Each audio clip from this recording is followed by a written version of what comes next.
Welcome to the Plush Life. You have no idea how glad you're going to be that you tuned in tonight. We just have an incredible lineup. So if you're concerned about the education levels in Nevada, you'll be interested to hear our interview tonight with Dr. Stotsky and Dr. Milgram. Both doctors were on the Common Core Validation Committee, and both doctors refused to sign off on the standards. Tonight, you'll hear why. You're also going to meet City Councilman Oscar Delgado. What a great time I had getting to know him better. We learned a lot about his upbringing, and while he had great family support system, we also found some of his greatest mentors and memories came from his time spent at the Boys and Girls Club. Then we have Gary. Gary walked into his doctor's office with only a cane, and after one treatment, he walked out without his cane. It's an incredible story of healing. And I actually received a letter from one of our viewers just about 2 weeks ago saying that if it hadn't been for the Plush Life, her son-in-law would have had to have back surgery, but he's doing a wonderful job in his treatments with Dr. Hansen, and she was thanking us for bringing that information, and that's why I love stories like this. So let's kick the night off with Gary's story, then Oscar Delgado, and last but not least, the controversy on Common Core. I always love coming to ProSpinal because Dr. Hansen has some of the most incredible, inspiring stories, and tonight we're here again and we're going to hear about Gary. So Gary came to me with a condition that wasn't totally sure I could help him with. So a lot of times I see people with disc herniations and bulges, and that's something that we treat routinely. He had a very severe anterior slip of his low back, and I wasn't sure I could help him. But, as you might hear soon, outcome was better than I expected. Gary, we have been here at ProSpinal a lot of times, and we've heard from a lot of people. And one of the things is it doesn't matter whose story I hear, I'm always blown away and just completely amazed. And I know that you have an incredible story to share with us tonight as well. Yes, I do. I saw his advertisement on TV, and then I talked to a friend that told me to come in, and I came in for a consultation. He had my MRI, and I wanted to avoid surgery. And so I went home, thought about it, called him back up on the phone and said, I'll be in Monday, and we started the spinal decompression. I went through for 6 weeks, and when I came in, I was walking with a cane. My first treatment, I walked out without my cane. In one treatment, In you one went from treatment. with a cane to without a cane. Correct.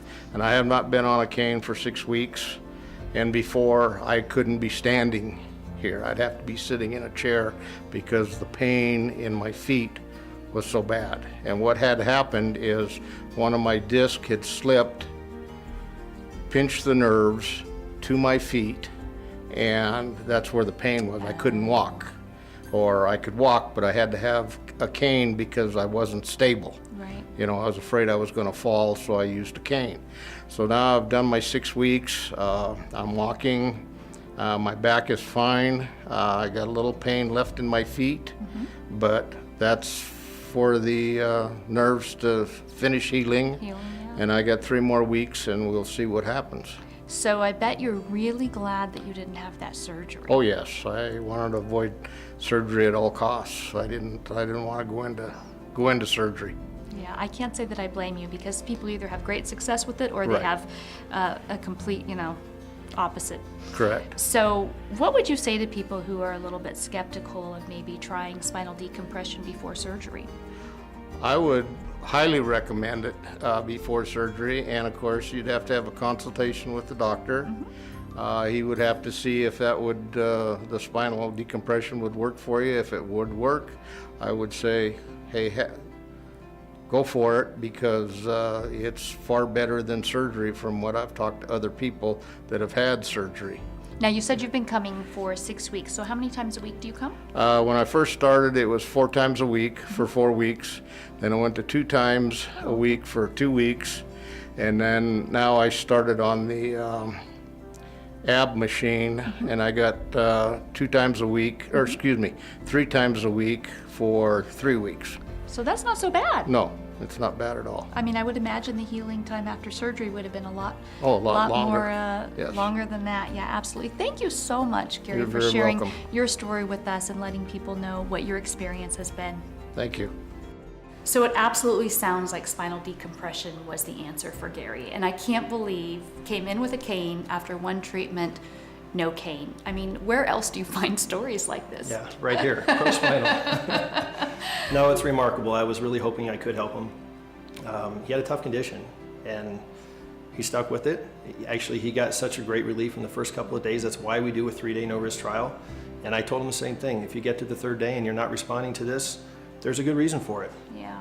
Now, the last time I was here, we actually had a patient of yours that did deep tissue laser therapy. But tonight, Gary's treatment was spinal decompression. Right, 2 completely different things that you offer here in the same office. that's correct. We do both, sometimes together, a lot of times together, but it doesn't need to be together. And spinal decompression, not painful? No, comfortable, 25 minutes of hanging out, reading an iPad, waiting for your back to heal.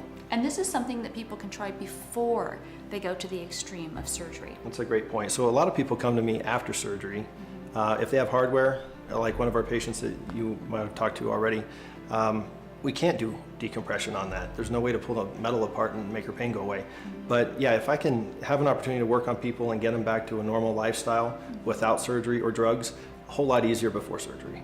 And then if they come after surgery, then that's when you look at the deep tissue laser therapy, is that true? If they have hardware, if they've had laminectomies or microdiscectomies, in most of the cases, we're still able to help them. We had an interesting case many years ago of a 5-level laminectomy. So really no spinal integrity left, but no hardware. A retired medic, and we were able to get him 100% back to flying his hot air balloon, wrestling with his 12-year-old, pain-free. Now that does not surprise me. So this is what I'm gonna say. If you're not sure if Dr. Hansen can help you, come, free consultation, risk-free, you got nothing to lose. I agree.